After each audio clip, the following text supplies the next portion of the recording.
অন্যের হক, জোরে বলেন অন্যের হক যাবে। আমার দুইটা বোন তিনটা ভাই, ভাইদেরকে সুন্দর মতন মা বাবা সুন্দর মতন ভাগ করে দিয়েছে। মা বাবা মারা গেছে, ভাইয়েরা ভাগ করে করে সুন্দর করে নিয়ে গেছে। বোনদেরকে কোনো রকমে 9-6 দিয়ে কিছু টাকা দিয়ে দিছে বাগের, ঠিক না?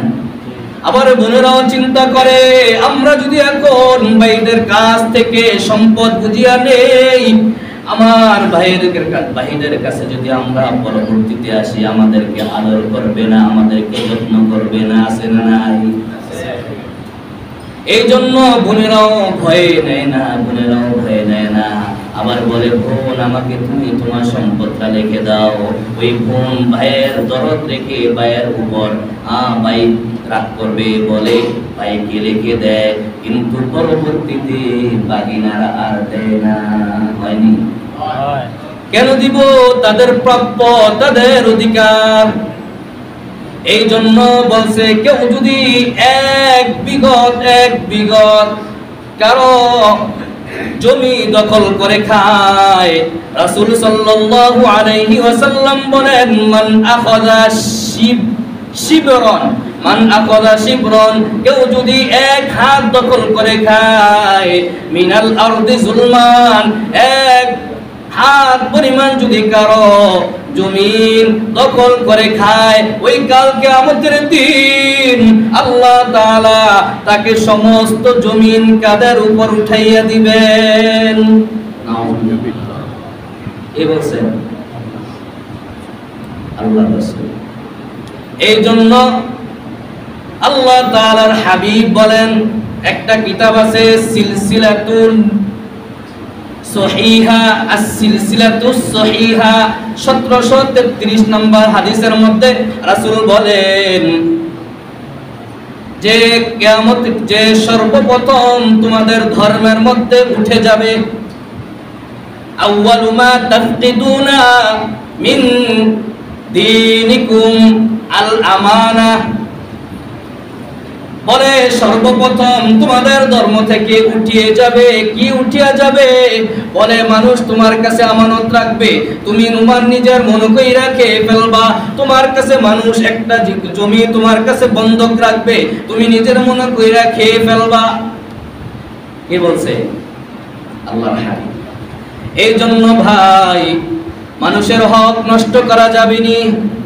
জোরে বলেন মানুষের হক নষ্ট করা যাবে না। আমি একজনকে একটা চাকরি দিব, তাকে চাকরির প্রবণনে তার কাছ থেকে টাকা খাইয়া তাকে কাজ দিলাম না, চাকরি দিলাম না, এইটাও তার হক ছিল, তুমি তার হক বুঝাইয়া দাও না, ওই কালকে আমাদের দিন তুমি ধরা খেয়ে যাইবা। হয় না? এমন হয় না? এই জন্য দোস্ত বলে আমার জমিন দখল কইরা খাইছে হাজী সাহেব, 20 বার 30 বার হজ করতে করতে করতে করতে বড় হাজী সাহেব, অনেক হাজী সাহেব না কইলে রাগ করে। হয় না? তুই নাম ধরে ডাক দে, এতবার হজ করলাম আমার হাজী সাহেব কই, সামনে হাজী দেখবা, হাজী উমুক, হাজী তুমুক, বলে না? বলে হাজী সাহেব হজ কইরাও দ্বিতীয় দিন আইসা মানুষের জমিনের আইন ঠেলে। হয়নি?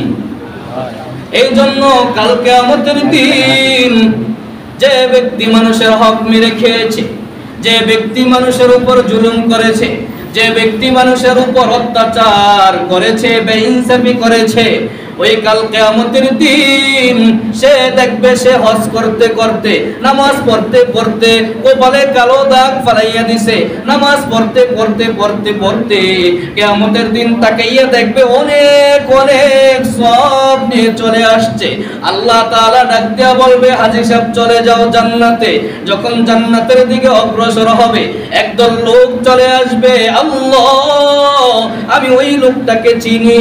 বলে হ্যাঁ কি হয়েছে? বলে আমার ওই দুনিয়াতে থাকা অবস্থায় সে আমার এক হাত জমি সে আমার নিয়ে গিয়েছিল, আমার ধন সম্পদ নিয়ে গিয়েছিল, আমি তার কাছে স্বর্ণ বন্ধক রেখেছিলাম, সে স্বর্ণ তিনি নিয়ে গেছে। বলে আমার ধন সম্পদ চাই, আমি আমার প্রাপ্য বুঝিয়ে পাইতে চাই। আল্লাহ তাআলা ডাক দিয়া বলবে তুমি তার হক দিয়ে দাও। ওই লোকটা স্বর্ণ মুদ্রা দিবে, বলে স্বর্ণ মুদ্রা কোথায় থেকে আনবে? বলে সিংহা ফুৎকার যখন দিবে। সূরা জিলজালা বলা হয় ইদা জুলজিলাতিল আরদু জিলজালাহা ওয়া আখরাজাতিল আরদু আথকালাহা। যখন সিংহা ফুৎকার দেওয়ার পর মাটির নিচে যত স্বর্ণ মুদ্রার খনি রয়েছে সব খনি জমিনের উপরে পাহাড় হয়ে থাকবে। ওই লোকটা স্বর্ণ কিছু হয় না, বলবে তোমার সম্পদ নিয়ে যাও। বলবে না না, ওইটা তো দুনিয়ার বাজারে চলতো, এখন আখিরাতের বাজারে আমার ধন সম্পদ লাগবে না। বলে কি লাগবে কি লাগবে? বলে তোমার এই পাহাড় পরিমাণ যে সওয়াব, সেই সওয়াব আমাকে কিছু দাও। যখন কিছু দিয়ে সে আবার সামনের দিকে অগ্রসর হবে, অন্য আরেকজন লোক চলে আসবে, আয়েশা বলবে আমি সে আমার ভাই, আমি তার বোন, আমার সম্পদ সে দুনিয়াতে দেয় না, আমার ভাগ বুঝাইয়া দেয় না, আমাকে আজ আমার সম্পদ আমার ভাগ বুঝাইয়া দেন আল্লাহ। আল্লাহ তাআলা ডাক দিয়া বলবে তুমি তার ভাগ বুঝাইয়া দাও। সেও সব কিছু নিরুপায় হইয়া তার সওয়াব থেকে কিছু সওয়াব দিয়ে দিবে। আবার যখন সামনের দিকে অগ্রসর হবে, হঠাৎ করে আরেকজন লোক চলে আসবে, আয়েশা বলবে আল্লাহ আমাকে সে একটা থাপ্পড় মেরেছিল, আমার কোনো অন্যায় ছিল না, আমার উপর জুলুম করেছে, আমি তার প্রতিশোধ গ্রহণ করব। আল্লাহ তাআলা বলবে যাও তোমার প্রতিশোধ নিয়ে নাও। বলে আমি থাপ্পড় মেরে নিব না, আমার সওয়াব লাগবে, আমার তার আমলের মধ্যে যে সওয়াব দেখা যাচ্ছে সেই সওয়াব লাগবে। আল্লাহ তাআলা তাকে সওয়াব দিয়ে দিবে। এমন ভাবে দিতে দিতে দিতে দিতে তার সওয়াব সব শেষ হয়ে যাবে।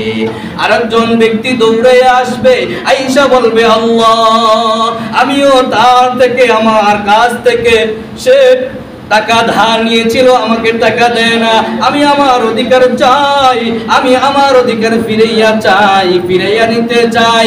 আল্লাহ তাআলা বলবে তার কোনো আমল নাই, বলবে আমি তার থেকে প্রাপ্য বুঝে নিতে পারবো।